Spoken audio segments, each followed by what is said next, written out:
this is Roger, thanks for dropping by. I really should be doing this outside, but standing in the garden talking to myself is probably frowned upon by the neighbours. I'll have a van outside with men in white coats. Come on, take the nutter away. So I'll have a go at doing them indoors, but you know, they are quite tall. But they won't be for long. Practically everything sticking up is coming off. These trees were allowed to grow for 2 years with very little trimming, the idea being that it thickens the trunk, which it has done. When I bought these were seedlings. Yeah, they were like 3 inches tall with about 3 or 4 leaves on the top, and that's all they were. They were literally twigs in pots, and I've grown them on since then. They haven't had a lot of work done on them as far as bonsai go, and they're now going to be repotted. They should have been done last year, if not the year before. They are well overdue. I suspect an absolute solid mass of flipping roots in there.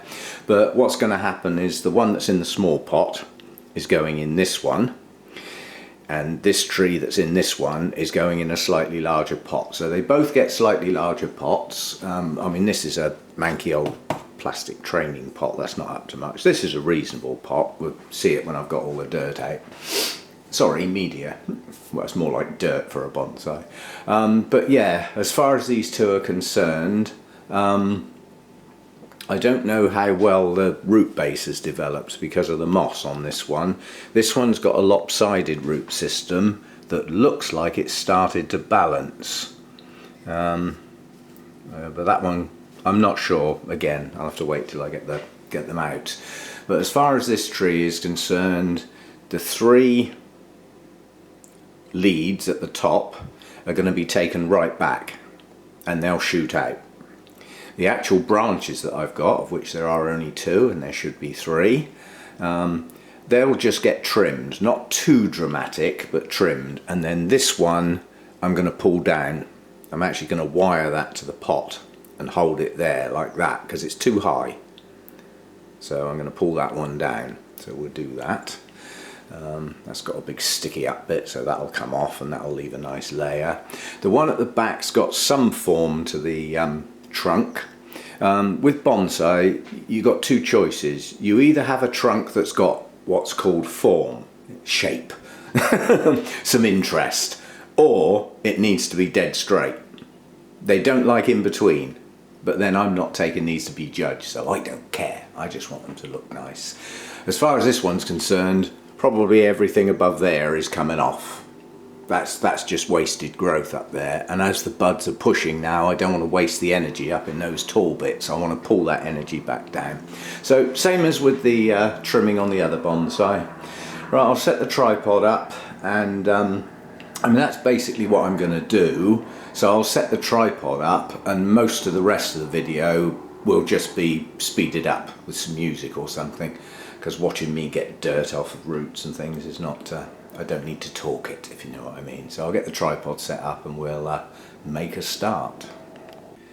Whoops, forgot. Too early in the day. Stuff I'll be using: my trimming scissors, they're being sterilised, and the heavy duty stuff, because I don't want to use my delicate scissors for cutting thick branches, so I'll use the pruning shears. Got some wire, I'll need that to wire the trees into their pot. And I've got my Japanese cut paste, which I will be using this time because I've got some quite thick cuts to make, and that seals the wound, and it contains hormones and things that make the bark seal over the wound, makes it look nicer basically, and it stops any infections getting in and stuff like that. Pliers and wire cutters for the associated wire. I've got my pokey chopstick, which I may or may not use, and my scratchy thing for getting the dirt out of the roots. Sorry, media out of the roots. So that's probably all I'll need. Thinking about what I've got to do to these trees, I thought I'd better get some of the proper tools out, and not only have the trees been neglected, all my bonsai tools have been out in a damp shed, and they've got rust on in places. So we've got neglected tools as well. These, looks like a torture chamber, doesn't it? Anybody thinking of dentists at the moment? But these are specially shaped cutters. They're concave cutters. Now when you cut a branch with that, it leaves a concave shape, which allows the bark to heal over the wound, and if it's done well, the wound virtually disappears. So where there was a branch, new bark forms, nice and flush with the trunk. So that's that. And then there's the giant version of that. God, these are stiff. I've put some oil on them, but yeah, neglected tools. You can see the curve on the blade, yeah? So you can imagine when you cut into something, the shape it leaves is that. Yeah, so that's the heavy duty version of the little ones, and these are my giant branch cutters. With the leverage you get on those handles, you can literally cut through any branch that those blades can get round, so up to about 1 inch thick, effortlessly. It's simple leverage basically, you know, with the length of those handles and the sharpness of those blades. That would allow me to cut that trunk off without getting a saw out. Not that I intend doing that. That's not a good way to treat your bonsai. Anyway, a few other torture implements. Okay, before I start hacking, that's the result of the concave cutters. The large branch was actually cut off there, and you can see it's almost healed. The bark just heals over. That's the result. Okay, theory here: first branch, second branch, back branch. We then have what is endearingly known as 2 branches forming handlebars. We do not like handlebars. One of those two's got to go. And to balance the tree, this lower branch needs another one above it. So that will be this one. This branch needs another one above it, but I'm going to sacrifice that and choose this one. That gives me a balance going up the trunk. And then quite honestly, I'm probably going to take the tree off here and create a new apex. So all of this lot up here, talking to myself here, because it's on the tripod, right? Climbing up the tree, handlebars, yeah, this one off. This then becomes the replacement right hand branch. I haven't got a good one pointing backwards, so I will probably take this tree off at this point and use these multitude of smaller branches to create a new apex. Over the years, when the tree gets bigger, the apex is allowed to climb up a bit and allow some lower layers to separate out.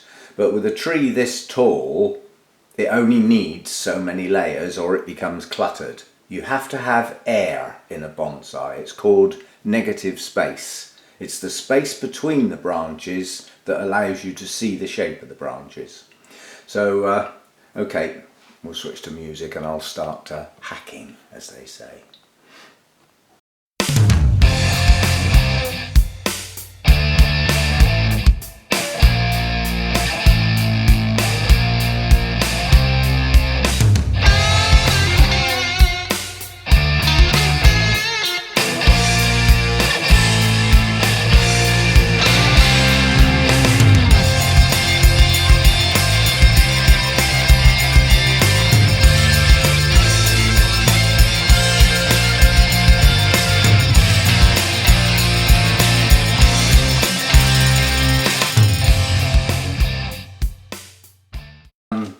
I've taken the other tree out of the pot, even though that's not the one I'm working on. This is quite a nice bonsai pot. It's got nice feet, it's got nice panels with insets, and it's a nice uniform colour. I mean, some are glazed and, you know, almost the colour dominates. Well, that's not the idea with bonsai. The idea is to enhance the tree, not dominate it. Like I said before, if somebody says, oh, that's a pretty pot, it's wrong. Because they should have said that's a nice tree. Oh, the pot's quite nice as well. The pot should be secondary, shouldn't dominate. So this one was rescued from the other one, ready-made. So I just poke that through and the little wires round. Unfortunately, the other one is wireless, so I shall have to make the little butterfly. God, I haven't done one of these for years. It's just 2 loops basically, it's not a big deal. you just make 2 little loops like that, and the idea is that when you bend the bits upwards, it's around the width of the hole in the bonsai pot. That's the idea. And obviously they both need to point upwards or it would be a bit silly. So you just get 2 bits sticking up, and I know I don't want all that, so rather than faff, we'll take them off now. You only need enough to hold it in place. Once the media's in there, it's not going anywhere. And then that just goes in the holes through there.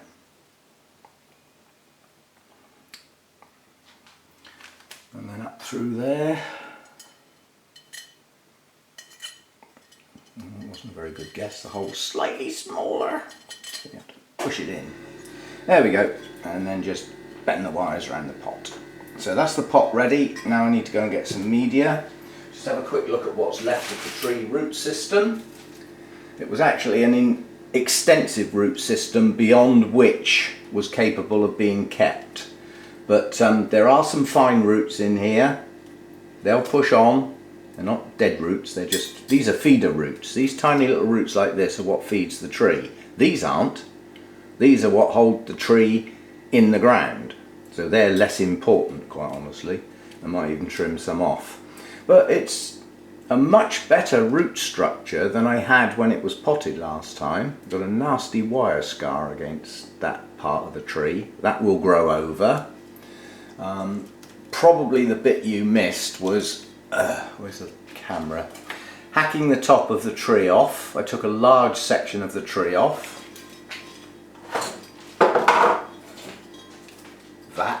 That's what came off. It's half the tree basically. And I took, let me get back to somewhere about there. First branch, second branch, and I had a pair of branches here which are endearingly known as handlebars, which are frowned upon. So I took that one off as well. And both of those have been sealed with the cut paste. Okay, this is a recommended balanced mix that's suitable for acers. So we start off with 1 of the garden compost, 1 of the grit, another 1 of the garden compost, and, yeah, you would go all over the floor, wouldn't you?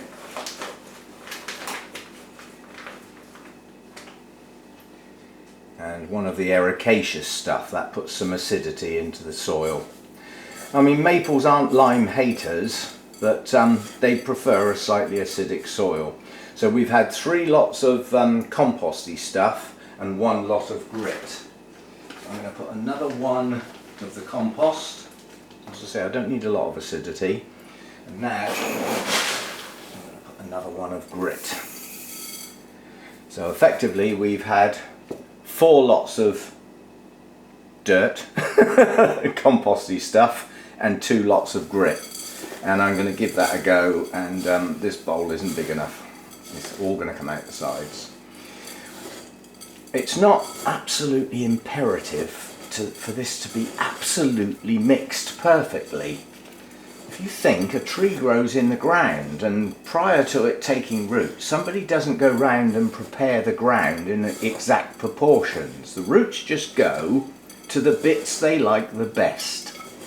So if there's lots of rocks and things, they'll go round, you know. That's the idea of the grit, is to get it to branch. Yeah, like I said, all good bonsai compost, you should be able to hear it. It should crunch. If it don't crunch, you ain't got enough grit. You've got to have good drainage.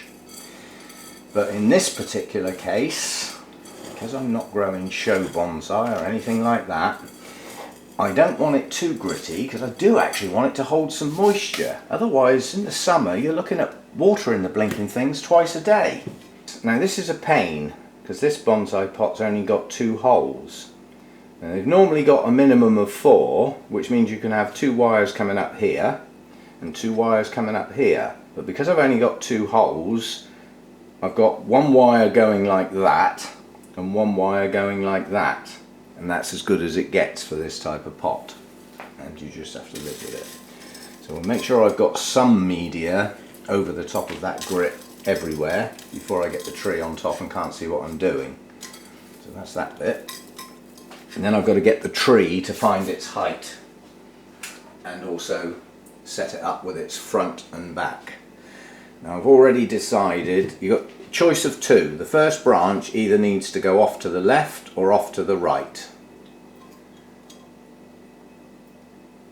And it needs to go off to the right so that the tree comes towards us and then goes away. Some people say it should look like it's bowing. You know, when you take a bow, you lean forward, and it should have an element of leaning forward to greet you. It's all stuff and nonsense. It doesn't matter that much. Now I want that a bit deeper.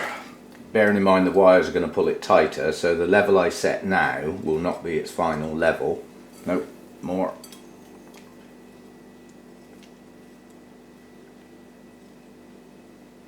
Yeah, that's about right.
Okay, the camera's sort of looking over my shoulder so you can sort of see what I'm doing, but this principle doesn't change. Anything sticking up comes off, and any long extensions come off, pushing back to tighter buds. See, that's a silly little bit, that needs to come off completely.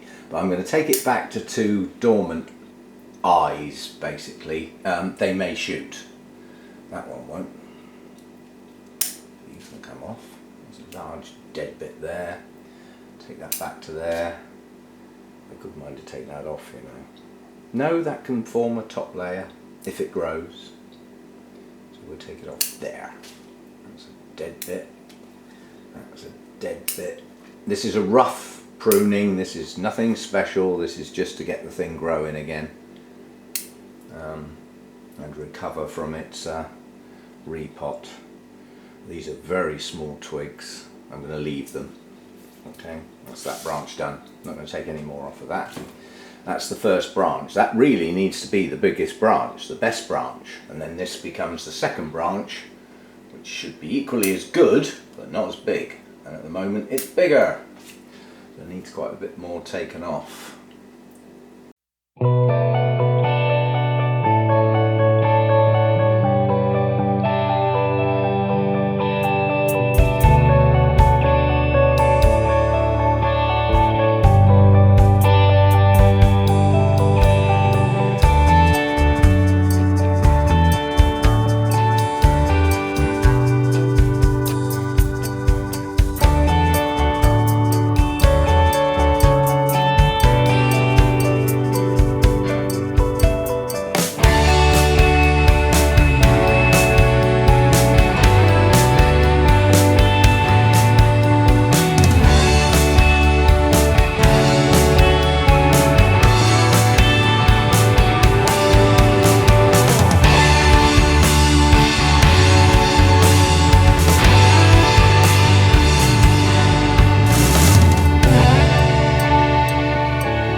Right, that's it. That's all I'm going to do to that one. Well, let's turn it round. That's the front of the tree.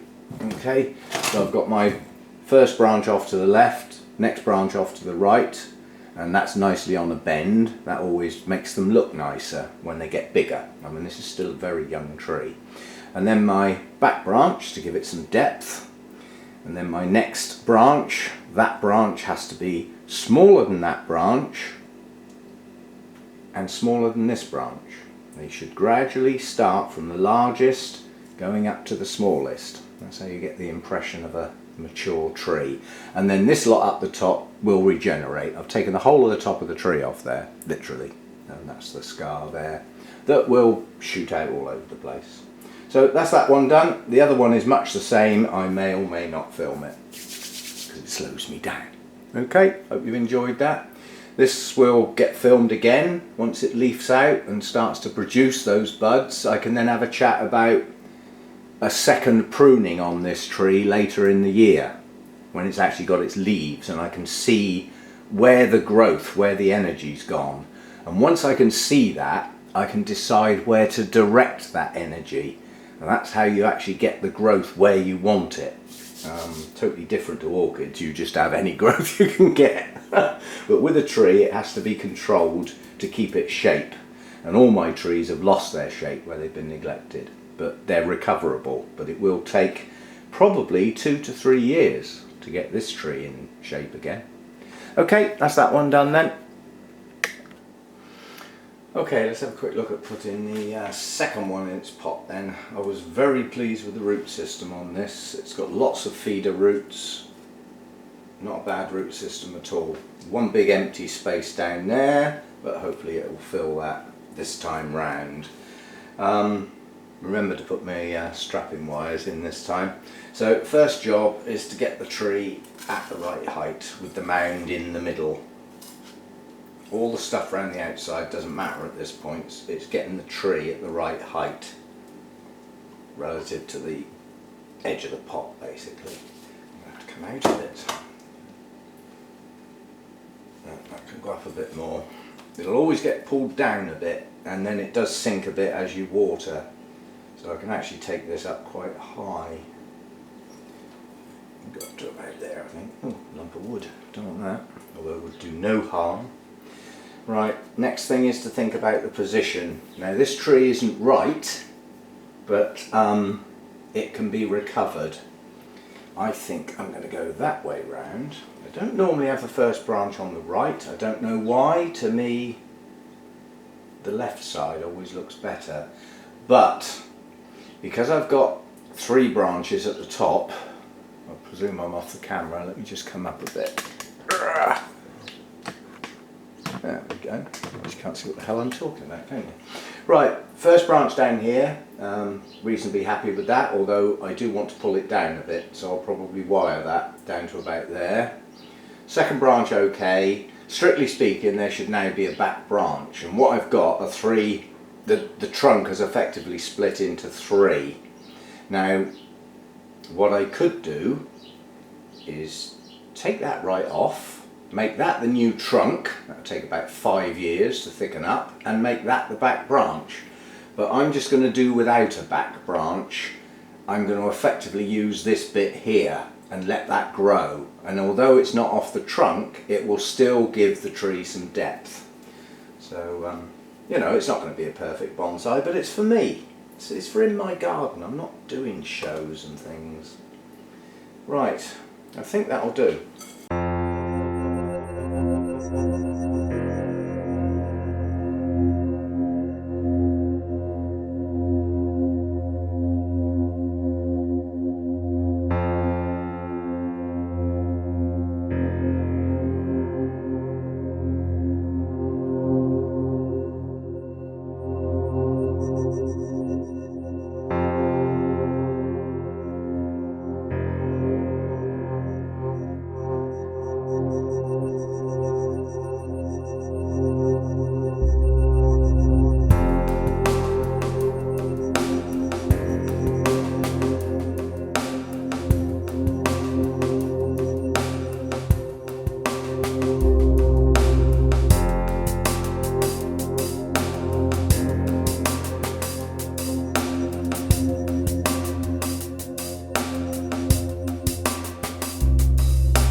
pruning.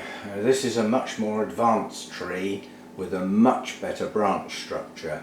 So I'm not hacking this one, I'm actually doing it with a little bit more caution because some of my branch structure is actually already here.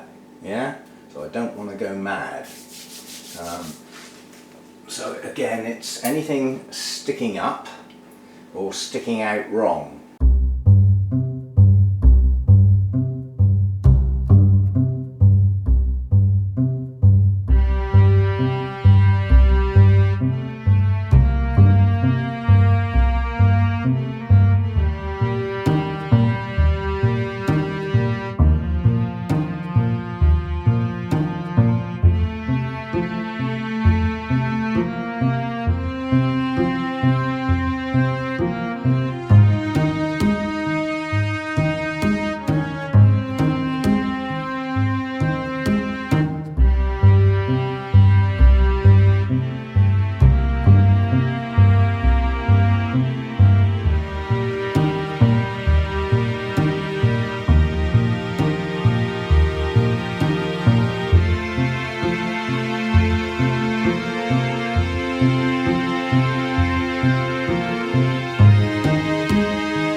That's about it.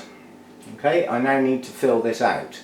Now this one was too late really, the leaves are just showing. The perfect time to do maple trees is as the buds push, not after they've opened, Roger, but that was the best I could do. Am I going to wire that down or am I going to let it be natural and let it fill out now? I'm going to let it be natural for now. It looks a bit false. Pull that branch right down there. Yep, we'll leave it at that for now. So, a couple of bonsai things. I've still got my large Shoujo maple to do, but those buds are only just pushing now, and I wanted to get a bit more sap up from the base of that before I disturb the roots. So that will do. That's those two done. I'll do a video of what they look like after they've been watered and everything outside in the sunshine, not in here. Boy, is it a mess in here. It's going to take me ages to clear up. Still,